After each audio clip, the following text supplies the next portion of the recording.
नमस्ते स्टूडेंट्स, मैं हूं और आप देख रहे हो विद्यावर्स की बायोलॉजी क्लास। आज की इस पार्ट 2 में हम डाइजेस्ट सिस्टम के 40 most important MC question practice करने वाले हैं। ये वही क्वेश्चंस है जो मैं अपने स्टूडेंट्स को रोज सोल्व करवाती हूं और ये एग्जाम में बार बार रिपीट होते हैं। हर क्वेश्चन के बाद मैं आपको सिंपल एक्सप्लेनेशन याद रखने वाली ट्रिक दूंगी ताकि आप गलती रिपीट ना करो। वीडियो को एंड तक जरूर देखना। लास्ट में मैं आपको बताने वाली हूँ टॉप 5 स्कोरिंग क्वेश्चंस और उन्हें 1 मिनट में याद रखने का तरीका। 51 क्वेश्चन की ओर चलते हैं। स्टोमच का कार्डियक स्पाइनेचर किस ओर स्थित होता है? अपन को क्या पूछी है? साइड पूछी है। स्टोमच का क्वेश्चन की ओर देखना। इसोफेगस वाली ओर ऑप्शन दे रखा है ए, बी दे रखा है ड्यूडेनम वाली ओर, रेक्टम वाली ओर या लीवर वाली ओर। स्टोमच का कार्डियक स्पाइनेचर किस ओर होता है आपको पता है? इसोफेगस वाली ओर होता है, तो इसका ए इज करेक्ट आंसर हो जाएगा। नेक्स्ट क्वेश्चन की ओर चलते हैं। स्टोमच में प्रोटीन डाइजेशन किस पीएच पर बेहतर होती है? 2 के पास, 5 के आसपास, 7 के आसपास, 9 के आसपास। तो किसके आसपास होगी प्रोटीन डाइजेशन की पीएच? 2 के आसपास। ए इज करेक्ट आंसर हो जाएगा। 53 क्वेश्चन देखना है। इंटेस्टाइनल विलाई के अंदर मौजूद लिम्फ वेसल को क्या कहते हैं? लिम्फ वेसल को वेन्युल, आर्टियोल, लेक्टियल, केनाल। तो क्या बोलते हैं? Arteriole. B is correct answer हो जाएगा। क्या बोलते हैं? विलाई के अंदर जो मौजूद लिम्फ वेसल्स होते हैं आर्टियोल बोलते हैं उसको। तो बी इज करेक्ट आंसर हो जाएगा। 53 क्वेश्चन देखना। इंटेस्टाइनल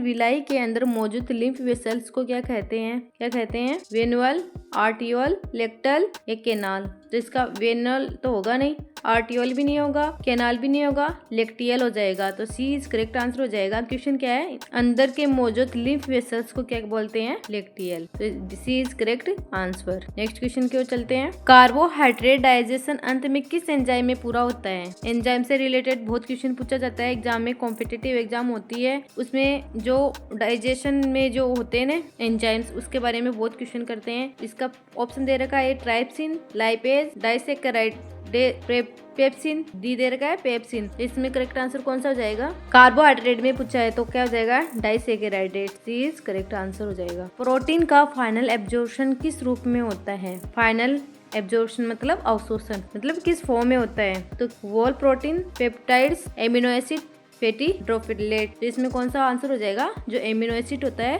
प्रोटीन से रिलेटेड क्वेश्चन पूछा तो एमिनो एसिड याद रखना। सी इज करेक्ट आंसर हो जाएगा एमिनो एसिड। लीवर का डिटॉक्सिफिकेशन फंक्शन मुख्य किसके लिए होता है? लीवर का पूछा है हार्मोन्स के लिए, टॉक्सिन या ड्रग्स ब्रेकडाउन के लिए, एंजाइम एक्टिवेशन के लिए, विटामिन स्टोरेज के लिए। तो कौन सा आंसर हो जाएगा इसका? जो टॉक्सिस बनते हैं मतलब जहरीले पदार्थ, ड्रग्स, उसके लिए मुख्यतः होता है ये toxins drugs breakdown. Correct answer हो जाएगा बी। नेक्स्ट क्वेश्चन क्या बोल रहा है? पेनक्रियाटिक ट्राइप्सिनोजन को कौन एक्टिवेट करता है? पेप्सिन, इंट्रोकाइनेज, रेनिन या लाइपेज। आप सबको पता है जो पेनक्रियाटिक ट्राइप्सिनोजन होता है उसको कौन एक्टिवेट करता है? इंट्रोकाइनेज। बी इज करेक्ट आंसर हो जाएगा। 58 क्वेश्चन देखना। गैस्ट्रिक जूस में कौन सा कंपोनेंट बैक्टीरिया को मारने में सहायक होता है? कंपोनेंट पूछा है जो बैक्टीरिया को मारने में हेल्पफुल होता है। पेप्सिन होता है, म्यूकोसैसियल, रेनिन। तो आप सबको पता है जो गैस्ट्रिक जूस होता है तो बैक्टीरिया को मारने वाला कौन सा होगा? जो हमारे पेप्सिन तो होगा नहीं, म्यूकोस भी नहीं होगा, एसियल होता है हाइड्रोक्लोरिक अम्ल, वो होता है। वो कंपोनेंट बैक्टीरिया को मारने में सहायक होता है, मतलब हेल्प करता है। तो इसका करेक्ट आंसर हो जाएगा सी। बाइल में एंजाइम नहीं होता फिर भी यह डाइजेशन में कैसे मदद करता है? प्रोटीन तोड़ता है, फैट को इमल्सिफाई करता है, शुगर बनाता है, फूड स्टोर करता है। तो इसमें क्या क्वेश्चन है? बाइल में एंजाइम नहीं होता फिर भी यह डाइजेशन कैसे मदद करता है? प्रोटीन को तोड़ता है? नहीं, ये फैट में इमल्सन का कार्य करता है। शुगर भी नहीं बनाता, फूड स्टोर भी नहीं करता है। ये पेट में क्या है? इमल्सन बनाता है, एक घोल होता है वो बनाता है। तो इसका करेक्ट आंसर हो जाएगा बी। मोस्ट इंपोर्टेंट क्वेश्चन है। ड्यूडेनम का मुख्य फंक्शन पूछा है। Food storage, mixing of bile and pancreatic juice, water storing या स्टूल बनाना।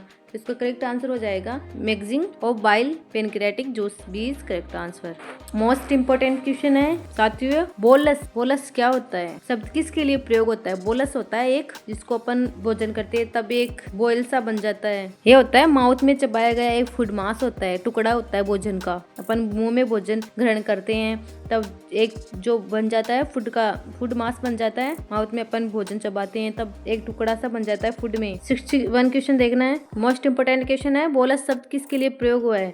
बोलस होता है हमारे मुंह में एक फूड मास बन जाता है, खाना खाते तब एक जो टुकड़ा होता है, फूड का टुकड़ा होता है ना, वो लसा बन जाता है जिसे हम बोलते हैं बाइट, उसको बोलते हैं बोलस। स्टोमच का एसिड होता है, इंटेस्टाइन जूस होता है, फेसेस होता है। ये तो रेक्टम से रिलेटेड होता है, आपको पता है। जो इंटेस्टाइन जूस होता है वो कहाँ होता है, जो हमारी स्मॉल इंटेस्टाइन होती है, लार्ज इंटेस्टाइन होती है, उससे रिलेटेड होता है। जो स्टोमच होता है उसका कोई रोल नहीं है इसमें, माउथ में चबाया गया फूड मास होता है। ए इज करेक्ट आंसर हो जाएगा। साथियों आप भी अपने स्कोर लिखते चलो कि जो अपने इतने क्वेश्चन करवा दिए उसमें आपका स्कोर क्या रह रहा है, कमेंट में जरूर बताना। ऐसे क्वेश्चन होते हैं जो एग्जाम में कंफ्यूज करते हैं, ध्यान रखना। और इस टाइप के क्वेश्चन कोई एग्जामिनर ट्विस्ट करके पूछा है, बहुत पर पूछता है, ध्यान से देखो इस क्वेश्चन को। नेक्स्ट क्वेश्चन देखना, स्टोमच लाइनिंग में अल्सर किस बैक्टीरिया से जुड़ा होता है। अल्सर होता है किस बैक्टीरिया से जुड़ा होता है। इकोलाई नामक जो बैक्टीरिया होता है हमारी बॉडी के अंतर्गत, उसे जुड़ा होता है। एच पिलोरी होता है, जो साल्मोनेला होता है, साल्मोनेला या विब्रियो होता है। अल्सर किस बैक्टीरिया से जुड़ा होगा, एच पिलोरी से। बी इज करेक्ट आंसर हो जाएगा। नेक्स्ट क्वेश्चन की ओर चलते हैं। लार्ज इंटेस्टाइन में म्यूकस सिक्रेशन का उद्देश्य है। इस लार्ज इंटेस्टाइन बड़ी आंत के लिए बोल रहा है ये। एसिड बनाना, मूवमेंट को आसान करवाना, एंजाइम प्रोवाइड करना, विटामिन स्टोर करना। तो इसका करेक्ट आंसर हो जाए जो मूवमेंट को आसान करना होता है म्यूकस सिक्रेशन का कार्य, तो बी इज करेक्ट आंसर हो जाएगा। नेक्स्ट क्वेश्चन की ओर चलते हैं। स्मॉल इंटेस्टाइन में विलाई डैमेज हो जाए तो किस पर असर पड़ेगा, कौन से पार्ट पर असर पड़ेगा। ब्रीथिंग के टाइम, एब्जॉर्प्शन जो अब्जॉर्प्शन होता है, ब्लड क्लॉटिंग के दौरान, नर्व इम्पल्स के कारण। तो किस टाइम पे होगा ये असर पड़ेगा बॉडी पर, विलाई डैमेज हो जाए तो। 64 क्वेश्चन देखना, स्मॉल इंटेस्टाइन में विलाई डैमेज हो जाए तो किस पर असर पड़ेगा। विलाई डैमेज हो जाए तो breathing, absorption, blood clotting, nervous impulse. तो किस पे पड़ेगा, जो एब्जॉर्प्शन होगा उस पर पड़ेगा, अवशोषण। 65 क्वेश्चन देखना अपन को। लीवर में बाइल बनती है और कहाँ स्टोर होती है। जो हमारी लीवर होती है उसके अंदर एक बाइल बनती है, वो कहाँ स्टोर होती है, कौन से पार्ट में होती है। पेनक्रियाज से तो होगी नहीं।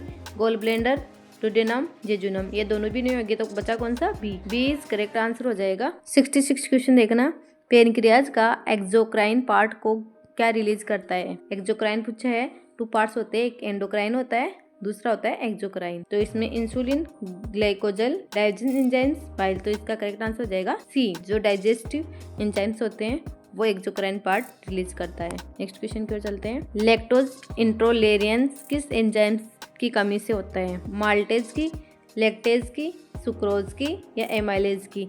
तो किसकी कमी से होता है ये, लैक्टेज की कमी से। बी इज करेक्ट आंसर हो जाएगा लैक्टेज। विटामिन B12 एब्जॉर्प्शन के लिए किस फैक्टर की आवश्यकता होती है। एब्जॉर्प्शन होता है, अवशोषण होता है, किस फैक्टर की आवश्यकता होती है। इंटरेस्टिंग फैक्टर की, बाइल साल्ट की, HCl की, पेप्सिन की। तो कौन सी होगा, बाइल साल्ट हो जाएगा। इस करेक्ट आंसर हो जाएगा बी, HCl की। विटामिन B12 के लिए पूछा है तो विटामिन सी की। सी इज करेक्ट आंसर होगा। काइलोमाइक्रोन सबसे पहले कहाँ ट्रांसपोर्ट होता है, कहाँ ब्लड कैपिलरीज में, टेक्ट्रियस लिम्फ में, स्टोमच में या किडनी में। तो जो होता है काइलोमाइक्रोन्स कहाँ होता है, लेक्टियल्स लिम्फ में होते हैं। ये लिम्फ होते हैं, सबसे पहले वहाँ पे ट्रांसपोर्ट होता है। 17 क्वेश्चन देखना, फाल्तुलेंस किसकी वजह से होता है। ब्लड लॉस के लिए, गैस एक्यूमुलेशन के लिए, प्रोटीन डेफिशिएंसी, लो शुगर। तो इसका किस करेक्ट आंसर हो जाएगा, गैस एक्यूमुलेशन के कारण होते हैं। किसकी वजह से होता है, B is correct answer. Digestion में मदद करने वाली वेव लाइक मूवमेंट कौन सी है। Egestion, peristalsis, fermentation, respiration. तो इसका करेक्ट आंसर हो जाएगा B, peristalsis. B is correct answer हो जाएगा 71 का। बाइल पिगमेंट्स किसके ब्रेकडाउन से बनता है। बाइल जो पिगमेंट होता है किसके ब्रेकडाउन से बनता है। इंसुलिन, हीमोग्लोबिन, एल्बुमिन या क्रेटलाइंस। तो बी इज करेक्ट आंसर हो जाएगा, जो हीमोग्लोबिन होते हैं उसके ब्रेकडाउन से बनते हैं पिगमेंट्स। आगे नेक्स्ट क्वेश्चन की ओर चलते हैं। ड्यूडेनम में एसिड न्यूट्रलाइज कौन सा सब्सटेंस करता है। Bile pigments, bicarbonates, pepsin, Kyle. तो इसका करेक्ट आंसर हो जाएगा बाइकार्बोनेट। बी करेक्ट आंसर हो जाएगा। कोलन का मुख्य कार्य, एंजाइम का बनना, वाटर या साल्ट का एब्जॉर्प्शन करना, प्रोटीन डाइजेशन का, विटामिन ए सिंथेसिस का। तो कोलन का मुख्य फंक्शन क्या होता है, वाटर एंड साल्ट का अवशोषण करना होता है। तो बी इज करेक्ट आंसर हो जाएगा। एंजाइम से रिलेटेड है ही नहीं है, प्रोटीन डाइजेशन का कार्य करता नहीं है, विटामिन ए सिंथेसिस का आंसर हो जाएगा बी। 75 क्वेश्चन देखना, डाइसेंट्री किससे जुड़ी समस्या है? लीवर से, स्मॉल इंटेस्टाइन से, लार्ज इंटेस्टाइन से, स्टोमस एसिड। तो किससे जुड़ी होती है? डाइसेंट्री किससे जुड़ी समस्या होती है? जो लार्ज इंटेस्टाइन होती है। सी इज करेक्ट आंसर हो जाएगा। गॉल ब्लैंडर रिमूव होने पर क्या सलाह दी जाती है? ज्यादा प्रोटीन, कम फैटी फूड, सुगरी डाइट या फास्टिंग। तो कम fatty acid. Gall bladder remove होने पर क्या सलाह दी जाती है? कम फैटी एसिड, मतलब जो फैट से रिलेटेड जो फूड होते हैं वो कम खाना चाहिए, उसके लिए बोला जाता है। 77 पाइलोरिक स्पाइनेचर रेगुलेट करता है food entry into oesophagus, food exit for stomach to duodenum. C दे रखा है वाटर रीएब्जॉर्प्शन, डी दे रखा है गैस रिलीज। तो इसका करेक्ट आंसर हो जाएगा B, food exit from stomach to duodenum. Pyloric sphincter regulate करता है food exit from stomach to duodenum. तो इसका बी करेक्ट आंसर हो जाएगा। 78 क्वेश्चन देखना, इसका आंसर शायद आपने देख लिया होगा। पेनक्रियाटिक जूस में लाइपेज किससे जुड़ता है? किससे जुड़ता है पेनक्रियाटिक जूस में लाइपेज? स्टार्च से, फैट से, प्रोटीन से, विटामिन से। पेनक्रियाटिक जूस पूछ रहा है तो किससे जुड़ता है? फैट से। लाइपेज किससे जुड़ता है? फैट से। तो करेक्ट आंसर हो जाएगा बी। नेक्स्ट क्वेश्चन की ओर चलते हैं।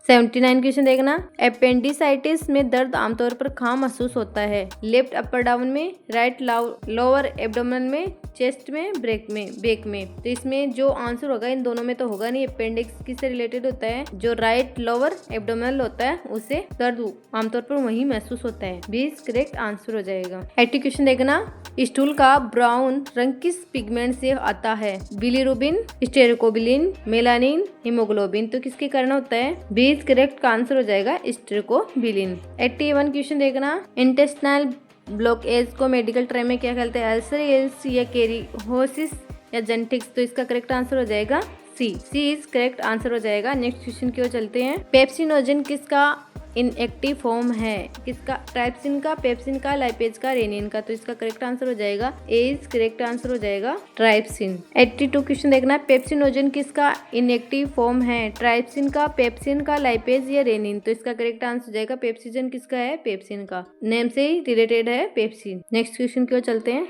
83 क्वेश्चन है, बोरबोरगेमी शब्द किसके लिए प्रयुक्त है?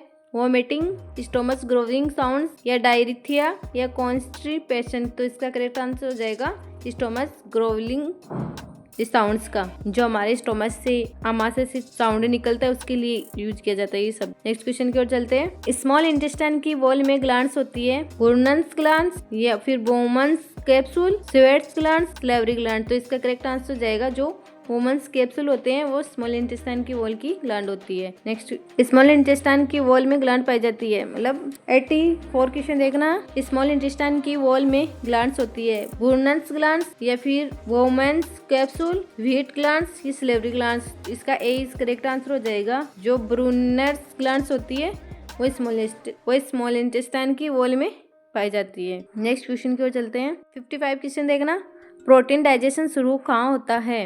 माउथ से, स्टोमच से, लार्ज इंटेस्टाइन। तो प्रोटीन डाइजेशन स्टोमच, आमाशय से स्टार्ट होता है, शुरू होता है। नेक्स्ट क्वेश्चन की ओर चलते हैं। लीवर कैरियोसिस का कॉमन कारण क्या है? वायरल हेपेटाइटिस, एल्कोहल या misuse, low salt, excess sugar, high calcium. तो इसका करेक्ट आंसर हो जाएगा ए इज करेक्ट आंसर हो जाएगा वायरल हेपेटाइटिस, एल्कोहल। 87 क्वेश्चन है, ह्यूमन डाइजेस्ट ट्रैक्ट की कुल लंबाई लगभग कितनी होती है? 2 से 3 m, 4 से 5 m, 8 से 9 m, 10 से 12 m। तो इसका करेक्ट आंसर हो जाएगा सी इज करेक्ट 8 से 9 m।